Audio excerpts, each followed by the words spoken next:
আসসালামু আলাইকুম। আজকে আমি আপনাদেরকে দেখাবো অপরূপ সুন্দর একটা দৃশ্য, যেটা দেখলে আপনারা মুগ্ধ হয়ে যাবেন।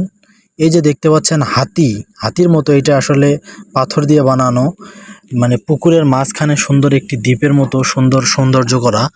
এই যে দেখতে পাচ্ছেন উড়ন্ত বক, আসলে এটা বক না, এটা হচ্ছে মাটি দিয়ে বানানো। এই যে সুন্দর সাপ বানায় রাখছে, দেখতে একদম অরিজিনাল, মানে সাপের মতোই মনে হবে, কিন্তু আসলে এটা পাথর দিয়ে বা মাটি দিয়ে বানানো। আপনারা দেখতে পারলেন যে আসলে এটা কোন জায়গা। তো এটা অবস্থিত হচ্ছে নরসিংদী ড্রিম হলিডে পার্ক। অনেক সুন্দর একটা জায়গা। এইখানে দেখেন ঝর্ণার সাথে পেঙ্গুইন পাখি অনেকগুলান, মানে যেন মনে হচ্ছে যেন নদীতে নামবে। এটা আসলে নদী না, কিন্তু এটা একটা হচ্ছে পুকুর, বড়সড় একটা পুকুর। সেই পুকুরের মাঝখানে একটা দ্বীপের মতো বানাইছে আর কি।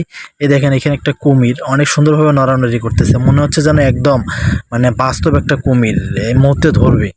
এইরকম একটা সুন্দর দৃশ্য করে বানাইছে আর কি। দেখতে অনেক সুন্দর, দেখলে মন প্রাণ জুড়াইয়ে যায় একদম।